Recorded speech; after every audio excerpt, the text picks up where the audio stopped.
सत श्री अकाल। न्यूज़ 18 पंजाब हरियाणा देख रहे सारे दर्शकों का स्वागत है। मैं हाँ विजयपाल सिंह बराड़। एक वड्डी खबर तो शुरू करते हैं।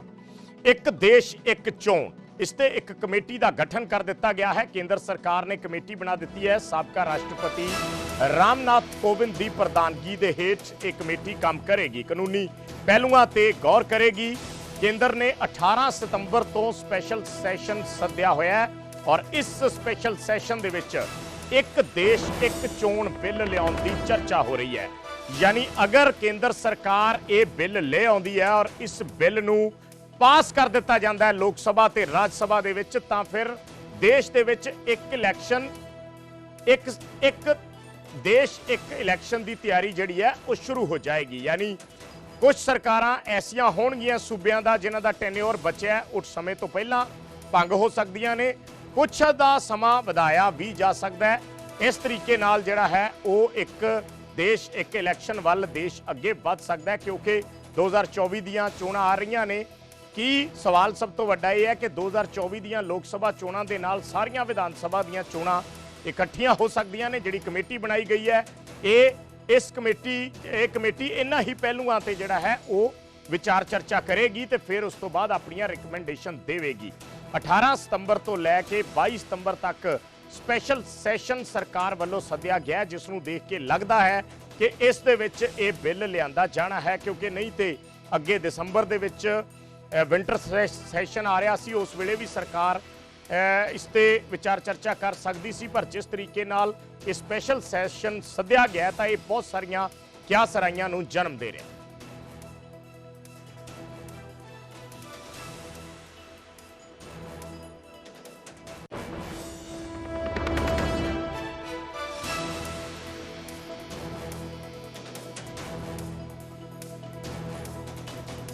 तो सुखबीर बादल का भी वड्डा बयान है। सुखबीर बादल ने इस पर सहमति जताई है। सुखबीर बादल ने कहा है कि सारियां थावां ते चोणां इकट्ठियां होणियां चाहीदियां ने, एक देश एक चोण।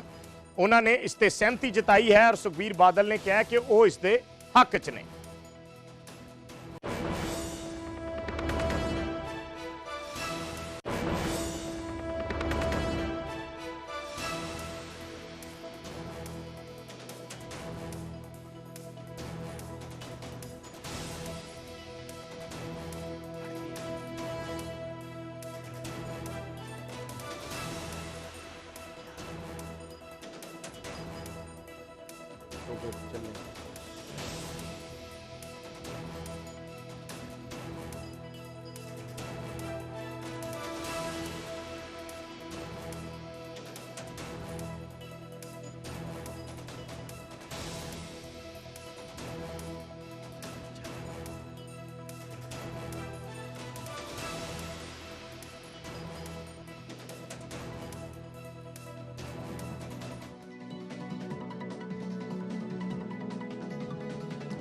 तो एक देश एक चोण जिसका जिक्र हो रहा है, इस दे विच अड़िक्का की है? सब तो वड्डा सवाल यह है कि इस दे विच अड़िक्का की है। सारे सूबे दियां विधान सभा का कार्यकाल वख-वख है, क्योंकि हर सूबे के जिहड़े विधान सभा के इलैक्शन ने वो वक्खो वक्खरे समय ते हुंदे ने और उन्हां दा कार्यकाल 5 साल का जिहड़ा है वो वक्खो वखरा हुंदा है।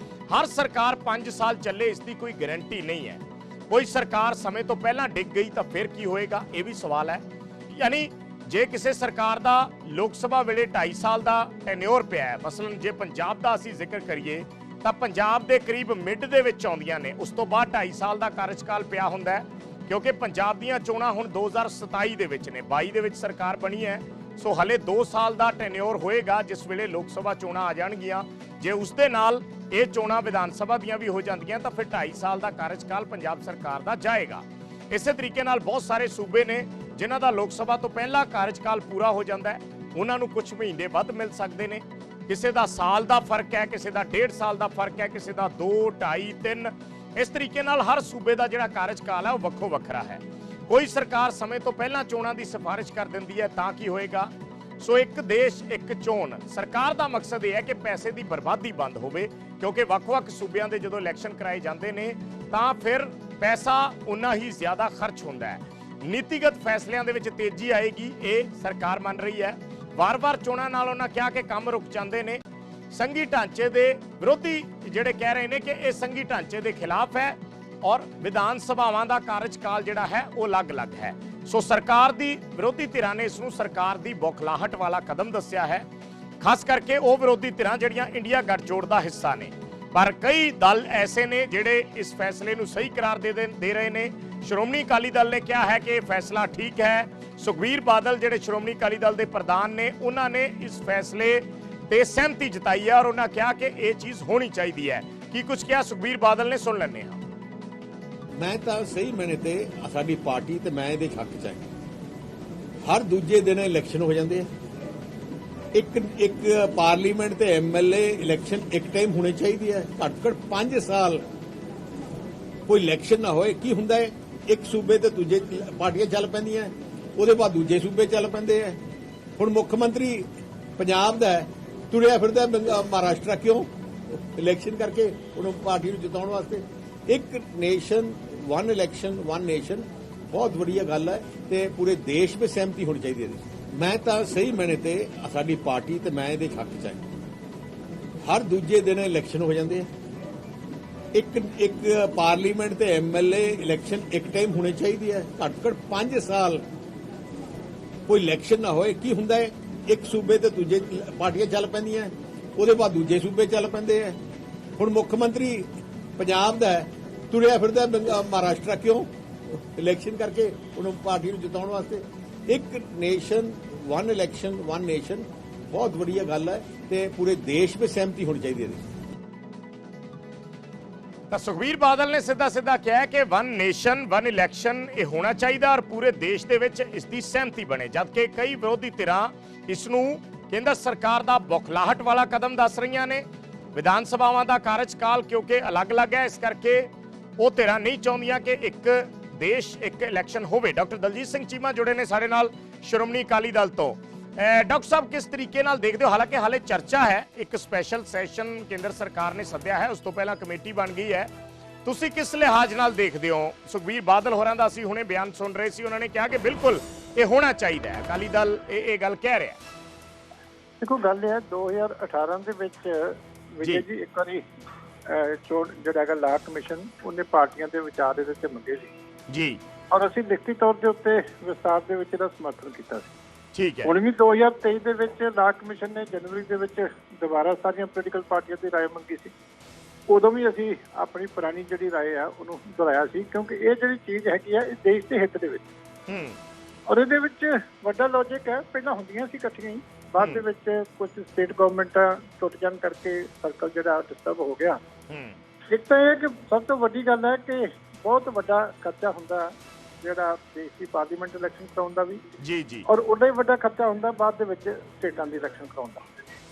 ਔਰ ਜਦੋਂ ਦੋਨੇ ਇਲੈਕਸ਼ਨਾਂ ਇਕੱਠੀਆਂ ਹੁੰਦੀਆਂ ਤੇ ਉਸ ਖਰਚੇ ਦੇ ਵਿੱਚ ਬਹੁਤ ਵੱਡੀ ਕਮੀ ਜਿਹੜੀ ਹੈ ਉਹ ਆ ਸਕਦੀ ਹੈ। ਟੈਕਸ ਪੇਅਰ ਦਾ ਪੈਸਾ ਜਿਹੜਾ ਲੋਕਾਂ ਦੀ ਹੋਰ ਬਿਹਤਰੀ ਵਾਸਤੇ ਜਿਹੜਾ ਉਹ ਵਰਤਿਆ ਜਾ ਸਕਦਾ। ਦੂਜੀ ਗੱਲ ਹੈ ਕਿ ਵਾਰ-ਵਾਰ ਜਿਹੜਾ ਕੋਡ ਆਫ ਕੰਡਕਟ ਲੱਗਦਾ 6 ਹਫ਼ਤੇ ਦਾ ਜਾਂ 45 ਦਿਨ ਦਾ, ਉਹਦੇ ਨਾਲ ਬਹੁਤ ਸਾਰਾ ਸਮਾਂ ਸਰਕਾਰਾਂ ਦਾ ਜਿਹੜਾ ਗਵਰਨੈਂਸ ਵਾਸਤੇ ਲੱਗਣਾ ਚਾਹੀਦਾ ਹੈ, ਡਿਵੈਲਪਮੈਂਟ ਵਾਸਤੇ ਲੱਗਣਾ ਚਾਹੀਦਾ ਹੈ, ਇਕਨੋਮਿਕ ਐਕਟੀਵਿਟੀ ਵਾਸਤੇ ਲੱਗਣਾ ਚਾਹੀਦਾ ਹੈ, ਉਹ ਇਲੈਕਸ਼ਨਾਂ ਲੱਗਣ ਕਰਕੇ ਹੀ ਉਹ ਟਾਈਮ ਜਿਹੜਾ ਖਤਮ ਹੋ ਜਾਂਦਾ।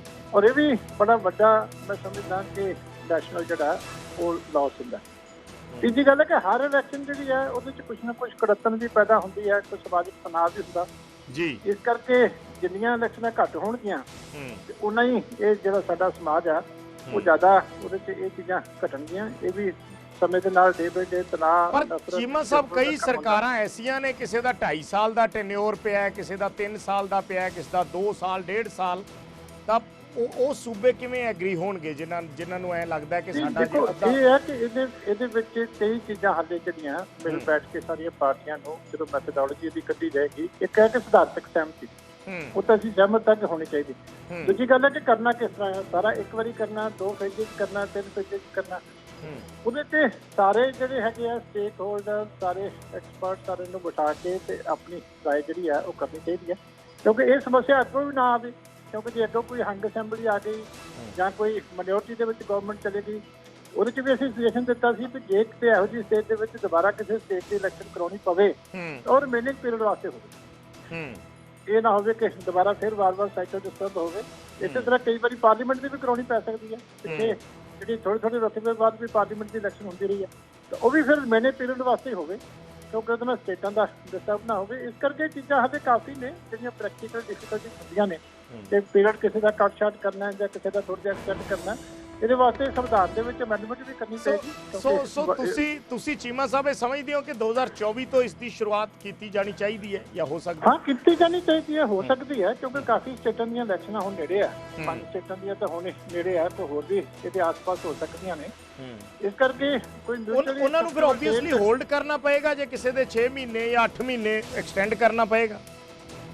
ਇਹ ਮੈਂ ਕਹਿ ਰਿਹਾ ਕਿ ਇਹ ਹੁਣ ਪ੍ਰੈਕਟੀਕਲੀ ਜਦੋਂ ਮੀਟਿੰਗ ਦੇ ਉੱਤੇ ਹੋਣਗੀਆਂ ਉਹ ਸਾਰੀਆਂ ਚੀਜ਼ਾਂ ਜਿਹੜੀਆਂ ਹੈਗੀਆਂ ਨੇ, ਕਿਉਂਕਿ ਅਲਟੀਮੇਟਲੀ ਤਾਂ ਕਨਸਟੀਟਿਊਸ਼ਨਲ ਅਮੈਂਡਮੈਂਟ ਇਸ ਕੰਮ ਵਾਸਤੇ ਕਰਨੀ ਪਏਗੀ, ਉਸ ਤੋਂ ਬਿਨਾਂ ਤਾਂ ਸੰਭਵ ਹੀ ਨਹੀਂ ਹੈ। ਕਨਸਟੀਟਿਊਸ਼ਨ ਚ ਅਮੈਂਡਮੈਂਟ ਬਿਲਕੁਲ ਠੀਕ ਹੈ, ਕਨਸਟੀਟਿਊਸ਼ਨ ਦੀ ਅਮੈਂਡਮੈਂਟ ਕਰਨੀ ਪੈਣੀ ਹੈ। ਉਹ ਕਰਨ ਵਾਸਤੇ ਉਸ ਤੋਂ ਪਹਿਲਾਂ ਡਿਸਕਸ਼ਨ ਜ਼ਰੂਰੀ ਹੈ ਕਿ ਕਿਹੜੀਆਂ ਚੀਜ਼ਾਂ ਜਿਹੜੀਆਂ ਹੈਗੀਆਂ ਨੇ, ਔਰ ਜੋ ਵੀ ਕਰਨਾ ਪਏਗਾ ਇਹ ਵਨ ਟਾਈਮ ਹੀ ਕਰਨਾ ਪਏਗਾ। ਇਹ ਸਾਰਿਆਂ ਨੂੰ ਮੰਨਣਾ ਪੈਣਾ ਕਿ ਵਨ ਟਾਈਮ ਹੈ, ਇਹ ਨਹੀਂ ਹੈ ਕਿ ਇਹਦੇ ਨਾਲ ਕੋਈ ਰਵਾਇਤ ਬਣ ਜਾਣੀ ਹੈ।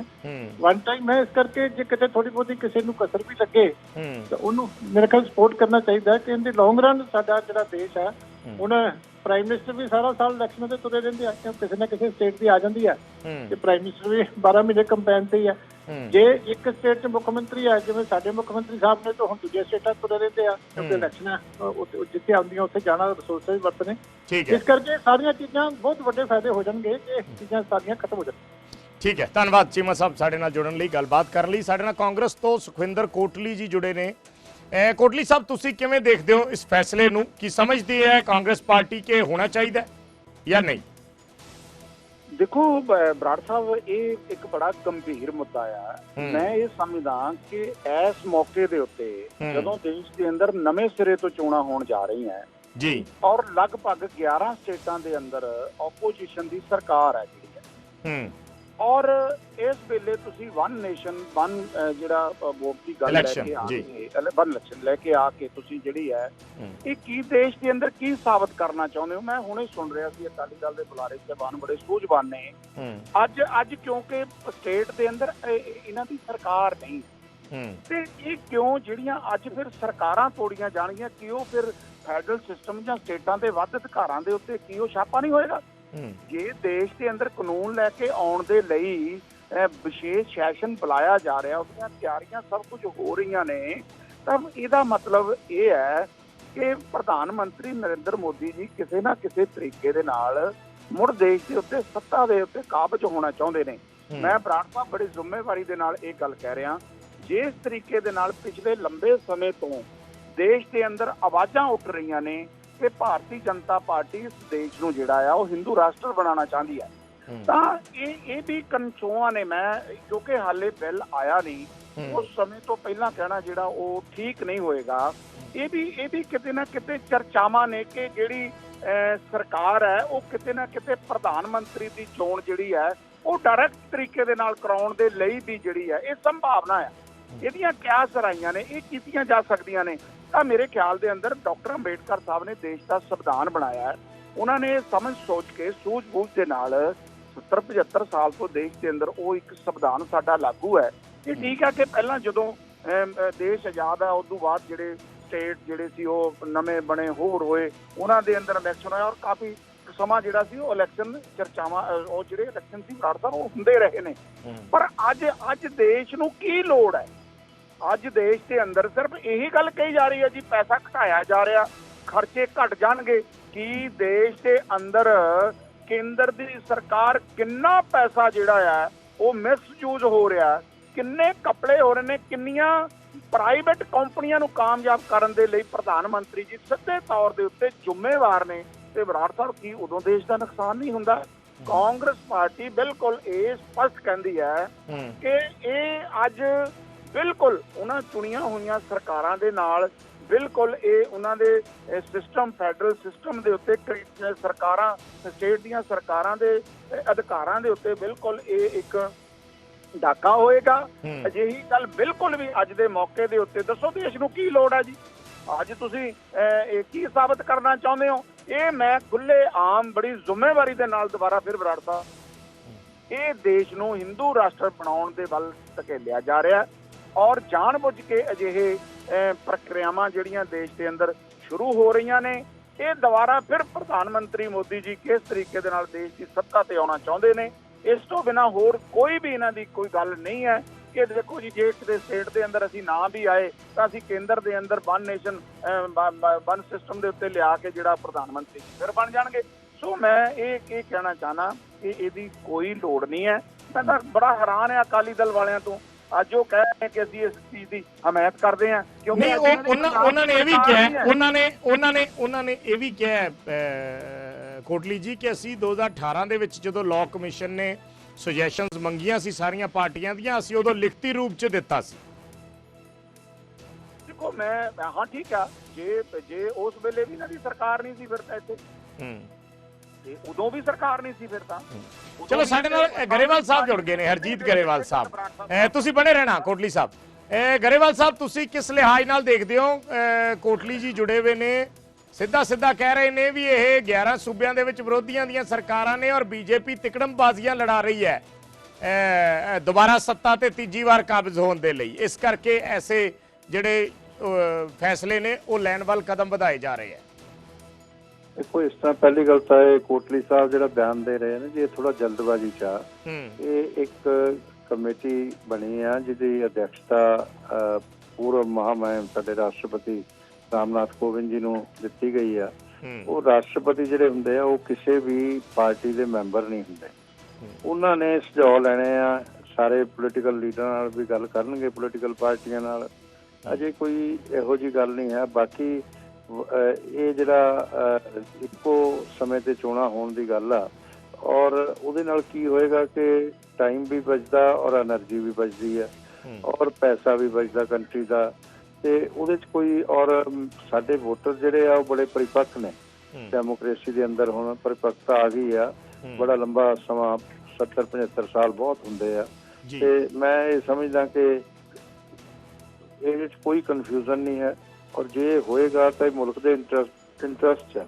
ਅਸੀਂ ਤਾਂ ਵਿਰੋਧ ਦੇ ਲਈ ਵਿਰੋਧ ਕਰਦੇ ਹਾਂ ਕਈ ਚੀਜ਼ਾਂ ਦਾ। ਇਹ ਜਿਹੜੇ ਸੁਝਾਅ ਦੇਣੇ ਆ ਉੱਥੇ ਦੇ ਦੇਣ, ਹੋਰ ਜ਼ਿਆਦਾ ਅੱਛਾ ਹੋਏਗਾ।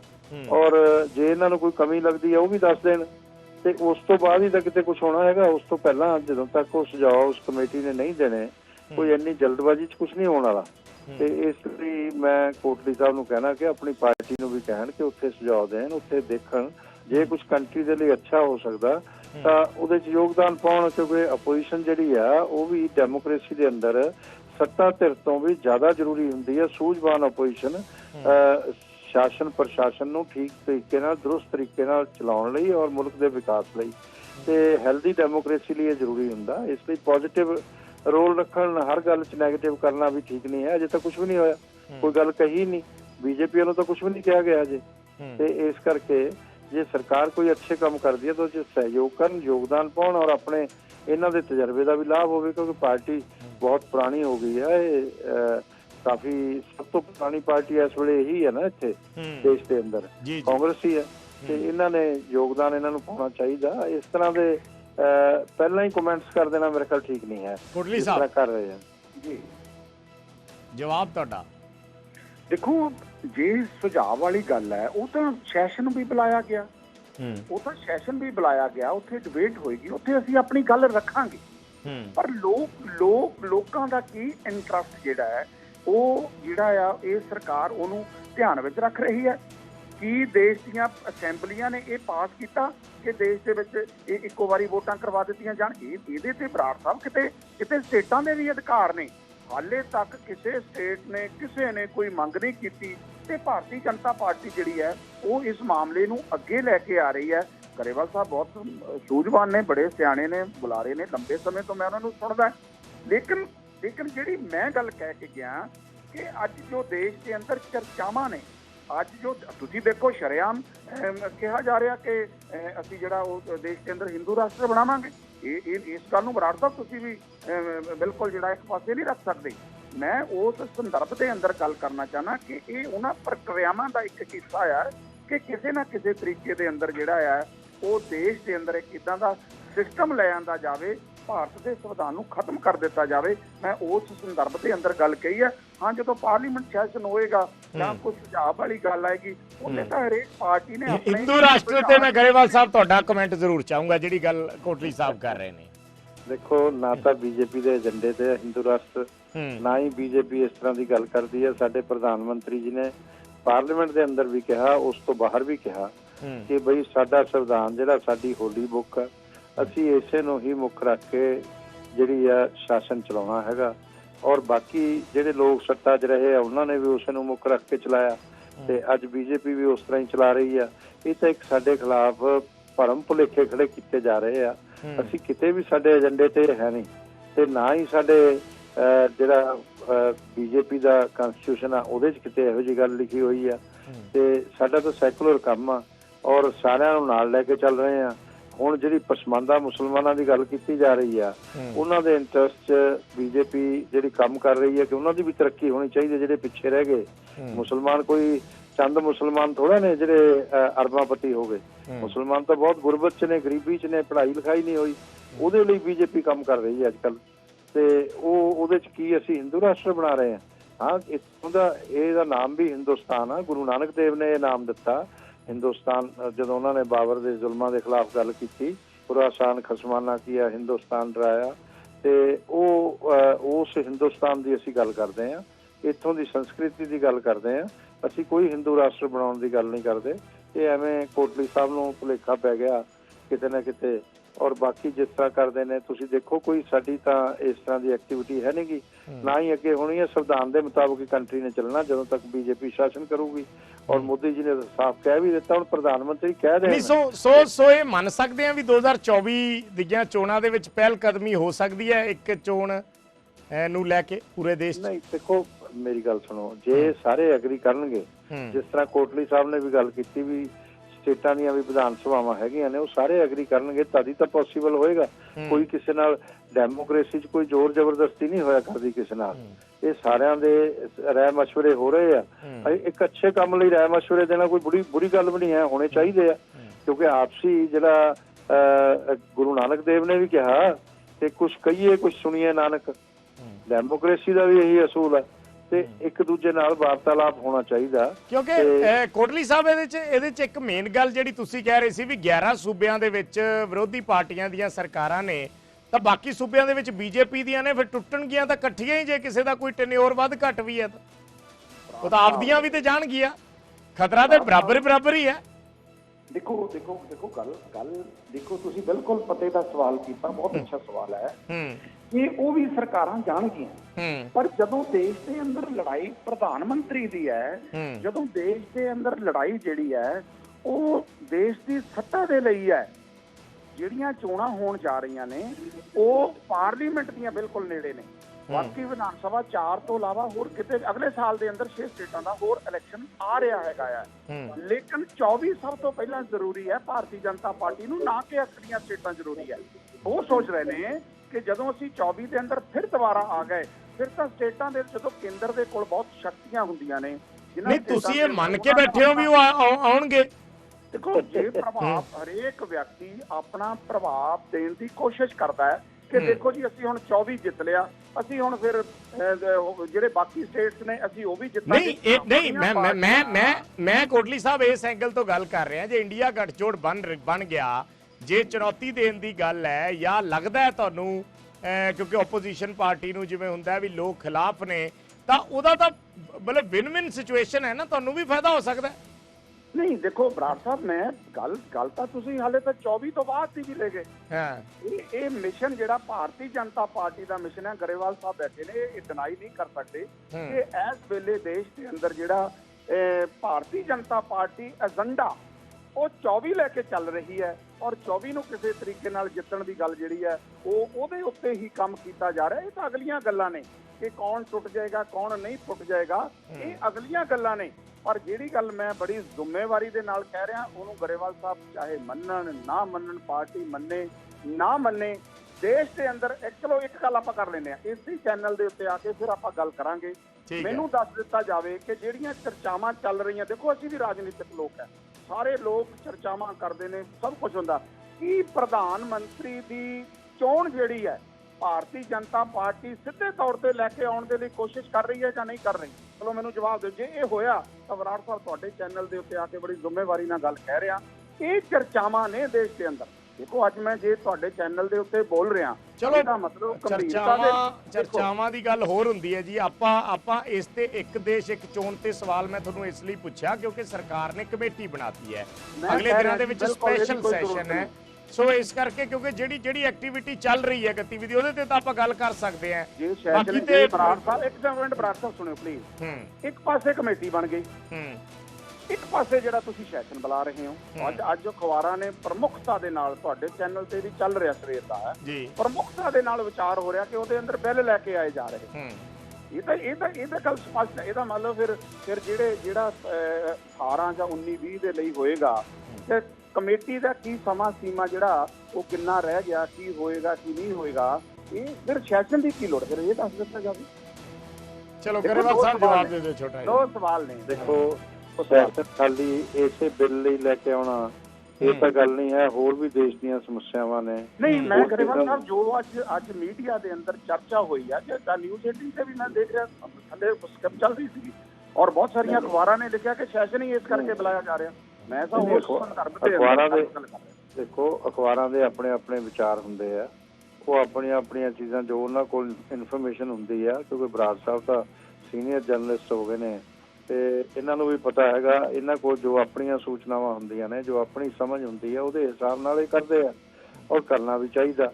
ਤੇ ਦੂਜਾ ਜਿਹੜਾ ਕਿਉਂਕਿ ਡੈਮੋਕ੍ਰੇਸੀ ਵੀ ਇਹੀ ਹੈ ਨਾ ਕਿ ਮੀਡੀਆ ਵੀ ਸੁਤੰਤਰ ਹੋਵੇ। ਅਸੀਂ ਕੁਐਸਚਨ ਮਾਰਕ ਦੇ ਨਾਲ ਕਰ ਰਹੇ ਹਾਂ ਗਰੇਵਾਲ ਸਾਹਿਬ ਔਰ ਕੋਟਲੀ ਸਾਹਿਬ, ਅਸੀਂ ਕੁਐਸਚਨ ਮਾਰਕ ਪਾਇਆ ਅੱਗੇ ਵੀ ਕੀ ਇਹ ਚੀਜ਼ ਹੋਏਗੀ, ਕੀ ਸੈਸ਼ਨ ਇਸ ਲਈ ਬੁਲਾਇਆ ਜਾ ਰਿਹਾ, ਇਹ ਕੁਐਸਚਨ ਮਾਰਕ ਹੈ। ਅਸੀਂ ਤਸਦੀਕ ਨਹੀਂ ਕੀਤੀ, ਇਹ ਸੋਰਸਸ ਤੋਂ ਖਬਰਾਂ ਹੁੰਦੀਆਂ ਜੀ। ਮੈਂ ਸਮਝ ਗਿਆ, ਪਰ ਇਸੇ ਚੀਜ਼ ਲਈ ਨਹੀਂ ਬੁਲਾਇਆ ਗਿਆ, ਇਹ ਵੀ ਮੈਂ ਤੁਹਾਨੂੰ ਦੱਸ ਦਿੰਦਾ। ਇਹਦੇ ਚ ਹੋਰ ਸਮੱਸਿਆਵਾਂ ਨੇ, ਉਹਦੇ ਲਈ ਸੈਸ਼ਨ ਆ ਜਾਣ ਦਿਓ, ਏਜੰਡਾ ਵੀ ਸਾਹਮਣੇ ਆ ਜਾਣਾ। ਕੋਈ ਗੁਪਤ ਤਾਂ ਕੁਝ ਹੋ ਨਹੀਂ ਸਕਦਾ ਇਸ ਕੰਟਰੀ ਚ, ਐਸੀ ਗੱਲ ਤਾਂ ਹੈ ਨਹੀਂ ਗੀ।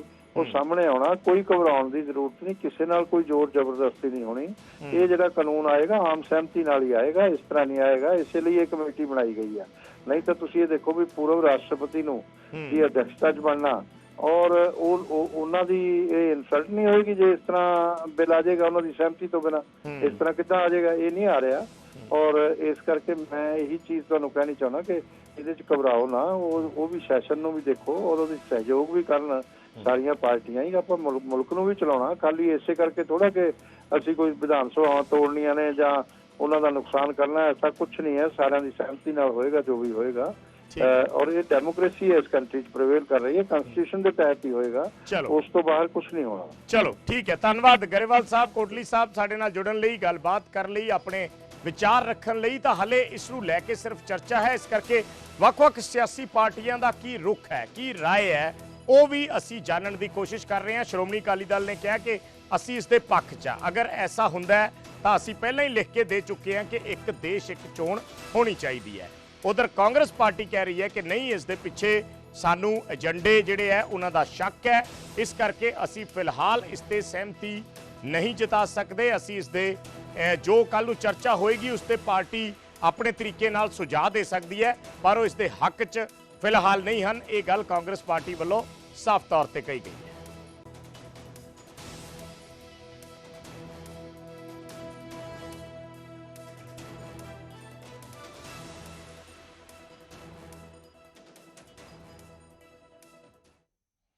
ਤੇ ਅਗਲੀ ਖਬਰ ਦਾ ਰੁਖ ਕਰਦੇ ਹਾਂ। ਇੰਡੀਆ ਗੱਠਜੋੜ ਦੀ ਮੀਟਿੰਗ ਚੱਲ ਰਹੀ ਹੈ ਔਰ ਇਸ ਮੀਟਿੰਗ ਦੇ ਵਿੱਚ ਕੋਆਰਡੀਨੇਸ਼ਨ ਕਮੇਟੀ ਦਾ ਐਲਾਨ ਕਰ ਦਿੱਤਾ ਗਿਆ ਹੈ।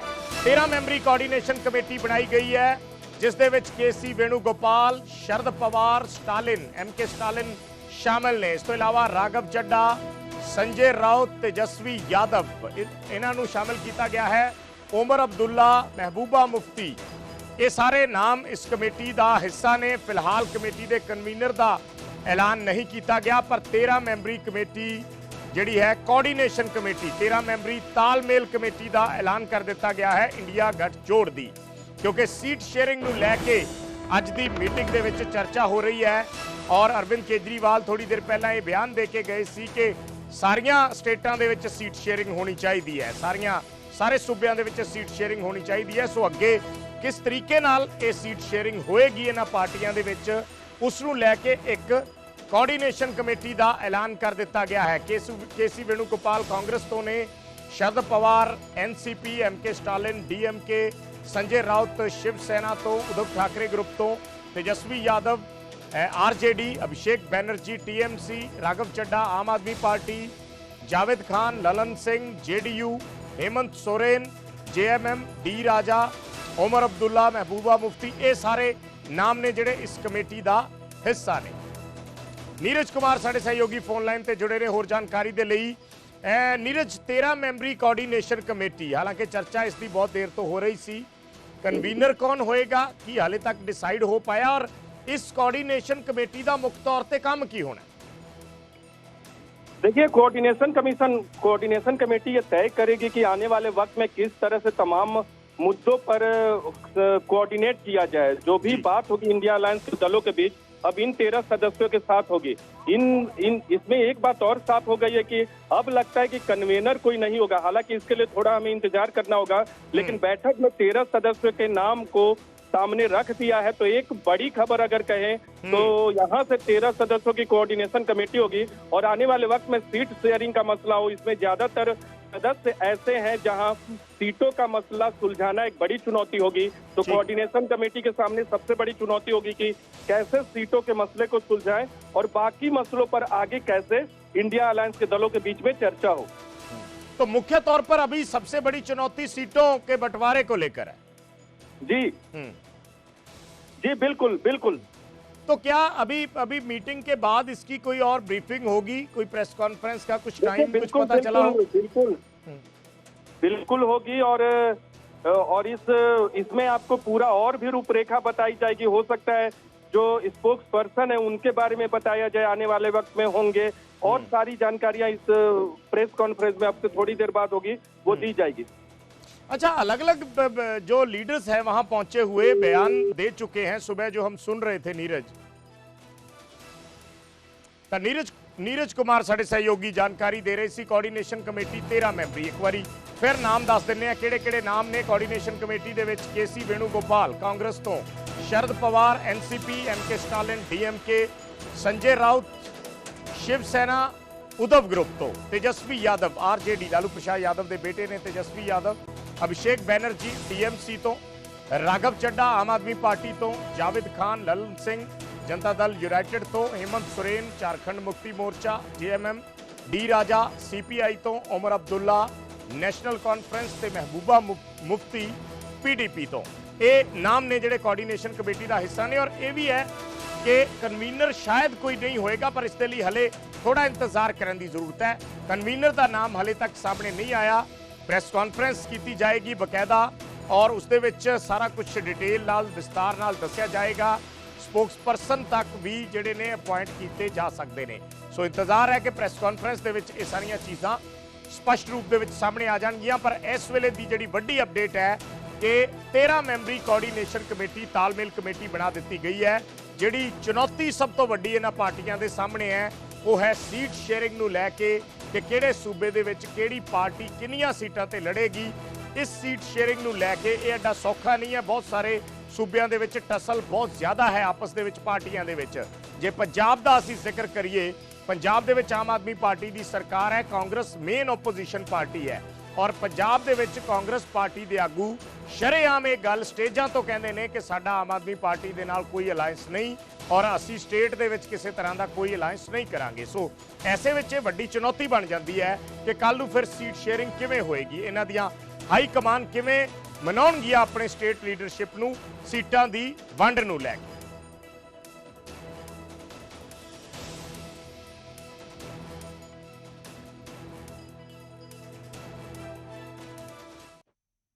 ਤੇ ਇੰਡੀਆ ਗਠਜੋੜ ਦੀ ਮੀਟਿੰਗ ਵਿਚਾਲੇ ਅਰਵਿੰਦ ਕੇਜਰੀਵਾਲ ਦਾ ਇੱਕ ਬਿਆਨ ਆਇਆ ਹੈ ਕਿ ਪੰਜਾਬ ਤੇ ਦਿੱਲੀ 'ਚ ਸੀਟ ਸ਼ੇਅਰਿੰਗ ਤੇ ਅਰਵਿੰਦ ਕੇਜਰੀਵਾਲ ਬੋਲੇ ਨੇ ਕਿ ਸੀਟ ਸ਼ੇਅਰਿੰਗ ਤਾਂ ਪੂਰੇ ਦੇਸ਼ 'ਚ ਹੋਏਗੀ। ਉਹਨਾਂ ਕਿਹਾ ਕਿ ਅਸੀਂ ਕਿਹਾ ਹੈ ਕਿ ਸੀਟ ਸ਼ੇਅਰਿੰਗ 'ਚ ਹਰ ਜਗ੍ਹਾ ਤੇ ਸੀਟ ਸ਼ੇਅਰਿੰਗ ਤੇ ਹਰ ਜਗ੍ਹਾ ਤੇ ਕੰਮ ਹੋਣਾ ਚਾਹੀਦਾ ਹੈ।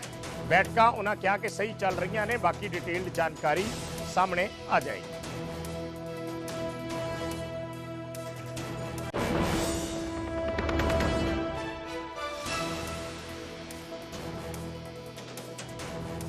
सो अरविंद केजरीवाल वालों सीट शेयरिंग ते हामी भरी गई है, क्योंकि आम आदमी पार्टी के सामने सीट शेयरिंग की चुनौती दो स्टेटां दे विच है, एक दिल्ली ते एक पंजाब। दोनों थावां ते आम आदमी पार्टी की सरकार है। ਔਰ ਪੰਜਾਬ ਦੇ ਵਿੱਚ ਕਾਂਗਰਸ ਆਪੋਜੀਸ਼ਨ ਪਾਰਟੀ ਦੇ ਵਿੱਚ ਹੈ ਔਰ 13 ਸੀਟਾਂ ਨੇ ਪੰਜਾਬ ਦੀਆਂ। 14ਵੀਂ ਸੀਟ ਚੰਡੀਗੜ੍ਹ ਦੀ ਹੈ, ਪੰਜਾਬ ਦੀ ਰਾਜਧਾਨੀ ਦੀ। ਔਰ ਇਹਨਾਂ ਸੀਟਾਂ ਤੇ ਪਾਰਟੀ ਕਿਸ ਤਰੀਕੇ ਨਾਲ ਸੀਟ ਸ਼ੇਅਰਿੰਗ ਕਰੇਗੀ, ਦਿੱਲੀ ਦੇ ਵਿੱਚ ਸੀਟ ਸ਼ੇਅਰਿੰਗ ਕਿਸ ਤਰੀਕੇ ਨਾਲ ਹੋਏਗੀ, ਜਾਂ ਜਿਹੜੇ ਸੂਬਿਆਂ ਦੇ ਵਿੱਚ ਆਮ ਆਦਮੀ ਪਾਰਟੀ ਹਲੇ ਪ੍ਰਚਾਰ ਦੇ ਵਿੱਚ ਰੁੱਝੀ ਹੋਈ ਹੈ, ਚਾਹੇ ਉਹ ਰਾਜਸਥਾਨ ਹੋਵੇ, ਚਾਹੇ ਮੱਧ ਪ੍ਰਦੇਸ਼ ਹੋਵੇ, ਛੱਤੀਸਗੜ੍ਹ ਹੋਵੇ, ਗੁਜਰਾਤ ਹੋਵੇ, ਇਹਨਾਂ ਸੂਬਿਆਂ ਦੇ ਵਿੱਚ ਹਿਮਾਚਲ ਪ੍ਰਦੇਸ਼ ਹੋਵੇ, ਕਿਵੇਂ ਆਮ ਆਦਮੀ ਪਾਰਟੀ ਦੀ ਸੀਟ ਸ਼ੇਅਰਿੰਗ ਹੋਏਗੀ।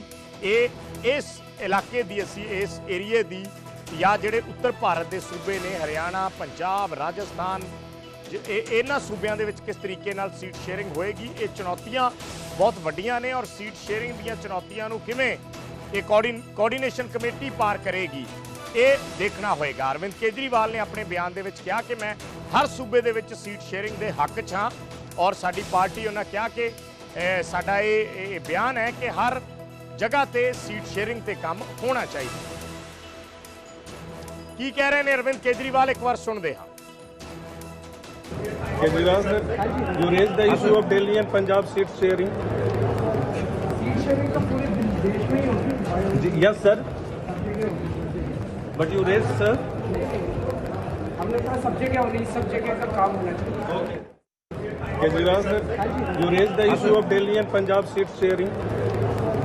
सीट शेयरिंग तो पूरे देश में ही होगी। Yes sir. But you raised sir. हमने कहा सब जगह होनी, सब जगह का काम होना चाहिए। ਅਰਵਿੰਦ ਕੇਜਰੀਵਾਲ ਜੀ ਦਾ ਬਿਆਨ ਆਇਆ ਕਿ ਅਸੀਂ ਪੰਜਾਬ 'ਚ ਇਕੱਠੇ ਚੁਣਾਵ ਲੜਾਂਗੇ ਕਾਂਗਰਸ ਦੇ ਨਾਲ। ਹਾਲਾਤ ਦੇਖੋ, ਡਰ ਔਰ ਖੌਫ ਨੇ ਇਹਨਾਂ ਨੂੰ ਕਿਸ ਕਦਾਰ ਕਿੱਥੇ ਲਿਆ ਕੇ ਖੜਿਆ ਕਰਤਾ। ਜਿਸ ਕਾਂਗਰਸ ਦੇ ਮੰਤਰੀਆਂ ਨੂੰ, ਫਾਰਮਰ ਮਿਨਿਸਟਰਾਂ ਨੂੰ ਕਰਪਟ ਕਹਿ ਕੇ ਜੇਲ੍ਹਾਂ 'ਚ ਬੰਦ ਕਰ ਰਹੇ ਸੀ, ਦੂਜੇ ਪਾਸੇ ਦਿੱਲੀ ਦੇ ਸ਼ਰਾਬ ਘੁਟਾਲੇ ਦੀ ਕੰਪਲੇਂਟ ਕਾਂਗਰਸ ਦੇ ਪ੍ਰਧਾਨ ਚੌਧਰੀ ਨੇ ਦੇ ਕੇ ਤੇ ਇਹਨਾਂ ਨੂੰ ਬੰਦ ਕਰਾਇਆ, ਮਨੀਸ਼ ਸਿਸੋਦੀਆ ਵਗੈਰਾ ਨੂੰ। ਅੱਜ ਦੋਵੇਂ ਜਿਹੜੇ ਬੇਈਮਾਨ ਕਰਪਟ ਲੋਕ ਨੇ, ਜਿਹੜੇ ਕਹਿ ਕੇ ਆਏ ਸੀ ਕਿ ਅਸੀਂ ਕਾਂਗਰਸ ਦੀ ਕਰਪਸ਼ਨ ਖਤਮ ਕਰਾਂਗੇ, ਸਾਨੂੰ ਮੌਕਾ ਦੇ ਦਿਓ, ਲੋਕਾਂ ਮੌਕਾ ਦੇ ਦਿੱਤਾ। ਹੁਣ ਕੀ ਕਹਿਣਗੇ ਲੋਕਾਂ 'ਚ ਜਾ ਕੇ? ਕਹਿੰਦੇ ਜੀ ਹੁਣ ਕਰਪਸ਼ਨ ਦੀ ਗੱਲ ਛੱਡ ਦਿਓ, ਕਾਂਗਰਸ ਚੰਗੀ ਹੋ ਗਈ, ਅਸੀਂ ਦੋਵੇਂ ਬੇਈਮਾਨ ਹੋ ਗਏ, ਹੁਣ ਸਾਨੂੰ ਦੋਵਾਂ ਨੂੰ ਇਕੱਠਿਆਂ ਨੂੰ ਮੌਕਾ ਦੇ ਦਿਓ।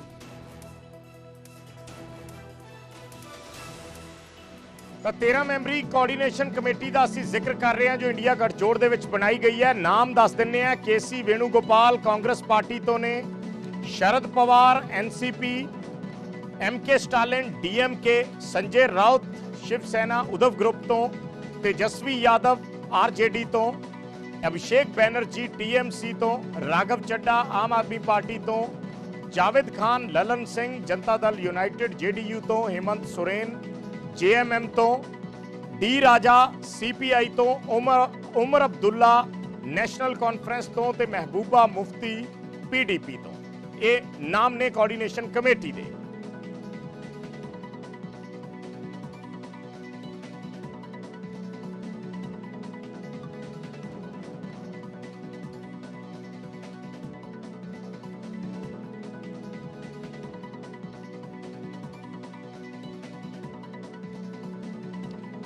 ਤਾਂ 13 ਮੈਂਬਰੀ ਕੋਆਰਡੀਨੇਸ਼ਨ ਕਮੇਟੀ ਦੇ ਨਾਮ ਟੀਵੀ ਸਕਰੀਨ ਤੇ ਤੁਸੀਂ ਦੇਖ ਸਕਦੇ ਹੋ। ਅੱਜ ਦੀ ਜਿਹੜੀ ਇੰਡੀਆ ਗਠਜੋੜ ਦੀ ਮੀਟਿੰਗ ਸੀ ਮੁੰਬਈ ਦੇ ਵਿੱਚ ਚੱਲ ਰਹੀ ਹੈ, ਉਸ ਦੇ ਵਿੱਚ ਫਿਲਹਾਲ ਜੋ ਅਪਡੇਟ ਨਿਕਲ ਕੇ ਆਈ ਹੈ, ਬਾਕੀ ਡਿਟੇਲ ਜਾਣਕਾਰੀ ਪ੍ਰੈਸ ਕਾਨਫਰੰਸ ਦੇ ਵਿੱਚ ਦਿੱਤੀ ਜਾਏਗੀ। ਪਰ ਅੱਜ ਦੀ ਇਹ ਅਪਡੇਟ ਹੈ ਕਿ 13 ਮੈਂਬਰੀ ਕੋਆਰਡੀਨੇਸ਼ਨ ਕਮੇਟੀ ਬਣਾ ਦਿੱਤੀ ਗਈ ਹੈ ਸੀਟ ਸ਼ੇਅਰਿੰਗ ਨੂੰ ਲੈ ਕੇ। ਵੱਖ-ਵੱਖ ਸੂਬਿਆਂ ਦੇ ਵਿੱਚ ਜਿਹੜੀ ਸੀਟਾਂ ਦੀ ਵੰਡ ਹੋਣੀ ਹੈ ਉਸ ਤੇ ਇਹ ਕਮੇਟੀ ਕੰਮ ਕਰੇਗੀ। My stands vindicated. ਅੱਜ ਬਿੱਲੀ, ਕੱਲ ਬਿੱਲੀ ਆਫੀਸ਼ੀਅਲੀ ਥੈਲੇ ਚੋਂ ਬਾਹਰ ਆ ਗਈ। ਆ ਪੋਸਟਰ ਹੈ ਸਾਹਿਬ, ਤੁਰਿਆ ਤਾਂ ਆ ਵੀ ਫਿਰਦਾ ਸੋਸ਼ਲ ਮੀਡੀਆ 'ਚ, ਪਰ ਕਿਸੇ ਨੇ ਨੋਟਿਸ ਨਹੀਂ ਲਿਆ। ਆ ਕਾਂਗਰਸ ਪਾਰਟੀ ਦਾ ਆਫੀਸ਼ੀਅਲ ਪੋਸਟਰ ਜਿਹੜਾ ਉਹਨਾਂ ਨੇ ਅੱਜ ਜਿਹੜੀ ਕਮੇਟੀ ਮੀਟਿੰਗ ਜਿਹੜੀ ਚੱਲ ਰਹੀ ਹੈ ਬੰਬੇ ਦੇ ਅੰਦਰ, ਜਿਹਦੇ ਤੇ ਭਗਵੰਤ ਮਾਨ ਜੀ ਪੰਜਾਬ ਨੂੰ ਲਟਕਾ ਕੇ ਪੰਜਾਬ ਦੀ ਪੰਚਾਇਤਾਂ ਦੇ ਉੱਤੇ ਤਲਵਾਰ ਰੱਖ ਕੇ ਤੇ ਬੰਬੇ ਜਾ ਵੜੇ, ਉੱਥੇ ਆ ਕੱਲ ਪੋਸਟਰ ਆਫੀਸ਼ੀਅਲੀ ਉਹਨਾਂ ਨੇ ਆ ਕੀਤਾ ਹੈ। ਆ ਸੁਨੀਲ ਜਾਖੜ ਨਹੀਂ ਕਹਿ ਰਿਹਾ, ਆ ਕਾਂਗਰਸ ਪਾਰਟੀ ਦਾ ਆਫੀਸ਼ੀਅਲ ਪੋਸਟਰ ਰਿਲੀਜ਼ ਕੀਤਾ ਗਿਆ ਹੈ।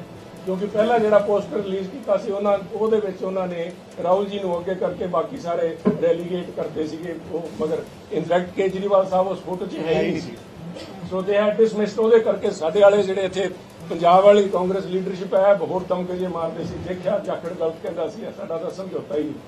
ਹੁਣ ਜਾਖੜ ਨਹੀਂ ਕਹਿ ਰਿਹਾ, ਬੀਜੇਪੀ ਨਹੀਂ ਕਹਿ ਰਹੀ, ਕਾਂਗਰਸ ਪਾਰਟੀ ਹਾਈ ਕਮਾਂਡ ਕਹਿ ਰਹੀ ਹੈ